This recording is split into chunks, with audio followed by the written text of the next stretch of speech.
जिस नारी पुरुष को आप पसंद करते, जो लड़का लड़की आपकी मोहब्बत, उसी की मंगनी किसी और से हो गई तो आपको वो मंगनी तुड़ा लेनी है।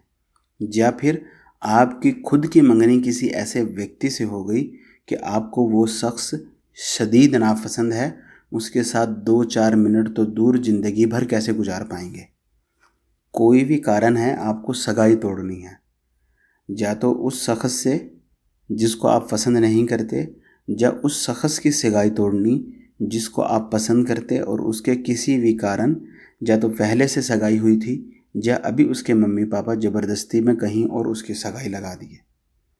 कोई भी रीज़न है, आप ये इलम करके इस इलम में सफल हो सकते। केवल आपसे इतना ही कह पाएंगे, आपको ये वाला इलम करना रहे या कोई और इलम करना रहे। हमारे ही चैनल अमलियात स्कूल पे अलग अलग वीडियो के नीचे अलग अलग लोगों का कमेंट पहले से पढ़ लीजिए। अगर आपको लगे कि यही इलम से आपका फ़ायदा हो सकता तो उस इलम के नीचे अपना नाम भरिए, ताकि आपको उस इलम की इजाज़त ख़ास दी जाए और हमारी शक्तियाँ आपको उस इलम में सफल कराने में लग जाएं। आप लोगों से विनती है, इलम को अच्छे से समझिए, वीडियो भगाइए नहीं। जब आप भगा भगा के देखते तो इलम छूट जाता, कुछ बातें रह जाती। और यही बात है कि 10 में से जो 2-4 लोगों का सफलता नहीं मिलती, वो भगा के वीडियो देखे होते हैं। यही काम ज़बरदस्ती का रिश्ता, नापसंद का रिश्ता, या फिर आप मान लीजिए 2 लोगों का ऐसा रिलेशन कि जिसका आपको नुकसान है, ख़तरा है। 2 लोगों में ब्रेकअप हमेशा के लिए भी कराने के लिए यूज़ किया जा सकता, लेकिन वो तरीका थोड़ा अलग रहेगा। तो आज ही हम बात कर लेंगे कि 2 लोगों का रिश्ता हमेशा के लिए ख़त्म करना और इस प्रकार का इल्म करना कि कोई भी शक्ति मिल के उनकी शादी नहीं करा पाए। बहुत शक्तिशाली इल्म है, आप लोगों को बहुत ज़्यादा वीडियो में पहले बताए हैं।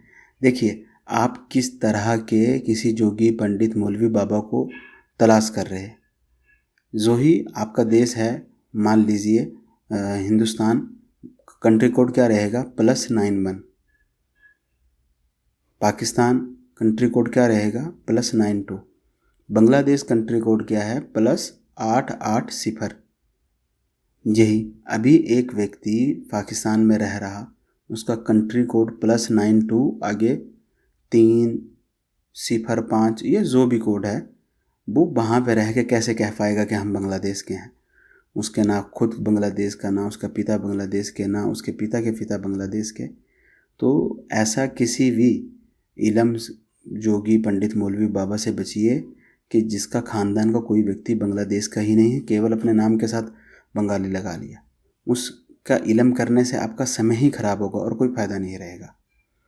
यही तावीज़ आपको ब्लैक कलर से लिखना, मार्कर है, पॉइंटर है, बाल पॉइंट है, कुछ भी है, लिखते समय अगर आप एक चीज़ का ध्यान रख लें तो इसमें मान लीजिए 1000 गुना ज़्यादा इसमें शक्ति आ जाएगी।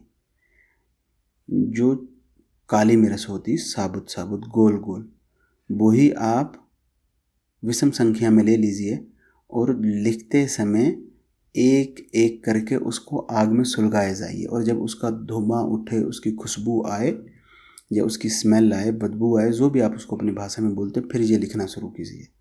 थोड़ी देर के बाद दोबारा से एक डाल दीजिए, थोड़ी देर के बाद दोबारा से एक डाल दीजिए। इसी तरह आपने विषम संख्या में ही जलानी है, एक एक करके जलाई जाइए और उसी स्मेल में ये लिखिए। ऊपर का जब आप पहले पूरे का पूरा लिख लिए तो नीचे वाली लाइन में लिखा है अज़दवाज। अज़दवाज मतलब शादी रहेगा, ब्याह। तो अज़दवाज फलां बिन फलां, ये जो पहला फलां बिन फलां है, यही बात आपके मतलब की बात है। यहाँ पर उस व्यक्ति का नाम लिखना कि जिसकी तरफ से आप चाहते हैं सगाई टूटे। यानी कुछ लोग कहेंगे कि लड़की की तरफ से सगाई टूटे तो वो लड़की का नाम लिखें, कुछ लोग कहेंगे लड़का वालों की तरफ से टूटे तो वो लड़का का नाम लिखेगा। पहले जिसका नाम आएगा उसका और उसकी फैमिली की तरफ से ये रिश्ता टूटने का ही कारण बनेगा। लेकिन ये बात ध्यान में रख लीजिए, बहुत ज़्यादा बहन भाई क्या करेंगे, इलम कॉपी करके अपना चैनल पर डाल लेंगे, तो उसी के कारण क्या होगा कि आपका चैनल डिलीट हो जाएगा। जैसे पिछले दिनों 3-4 चैनल पे यही मसला आया। फिर आप आके प्राइवेट में मैसेज लगाएंगे कि आपके दोस्त थे, भाई थे, आप ये नहीं कीजिए, तो उसका फ़ायदा नहीं है। आप लोगों से विनती है कि इलम जो यहाँ पे आप समझ रहे उससे फ़ायदा उठाइए, चोरी मत कीजिए। जब भी आप ये ताबीज़ लिख लिए तो इस ताबीज़ के अंदर आपने वही संख्या, जिस संख्या में आपने काली मिर्च जलाई है, उसी संख्या में काली मिर्च आपने इसके अंदर रखनी, काली मिर्च साबुत साबुत, और इसको रख करके आपने किसी भी समय, किसी भी दिशा की ओर, किसी भी दिन आपने जे इलम करना है और इसके अंदर ये ताबीज़ में वो रख करके इसको आग में भड़का देना है, जला देना है।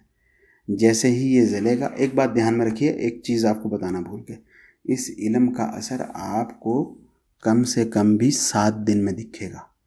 और ये बात भी ध्यान में रखिए, जब आप ये इल्म करें तो 7 दिन आपको इंतज़ार करना रहेगा। अलग अलग प्रकार के इल्म मत कीजिए, दरमियान में दूसरा, तीसरा, चौथा, 5वां। बहुत बारी ऐसा होता कि यही शक्तियाँ उल्टी सीधी एक दूसरे के सामने आ जाती और वो शक्तियाँ आपका काम नहीं बनने देती। अब आपको पता ही नहीं लग पाएगा कि ये इल्म कौन सी शक्तियों का है, किस प्रकार का है। अब आप कोई और इल्म किए जो उस शक्ति के बहुत ज़्यादा मुखालिफ है, तो वो दोनों आमने सामने हो गई, इल्म काम बनने के बजाय बिगड़ना शुरू हो जाएगा। तो एक समय में एक इल्म कीजिए, और जो उसका समय है 3 दिन, 5 दिन, 7 दिन, 11 दिन, उतने समय कोई और इल्म मत कीजिए। हाँ, एक इल्म आप किए लड़ाई के लिए, दूसरा किए आप मोहब्बत के लिए तो कर सकते। एक इल्म किए आप ज़बानबंदी के लिए, दूसरा आप लड़ाई के लिए कर सकते, यानी अलग अलग प्रकार के कर सकते। एक ही व्यक्ति पे एक जैसा इल्म आप मत कीजिए, क्योंकि आप इन चीज़ों की काट करना और इनको अच्छे से समझना नहीं जानते। जब भी आप इस ताबीज़ को सुलगा लिए, जला लिए, तो 7 दिन में आपको इसका रिजल्ट दिखेगा ही दिखेगा।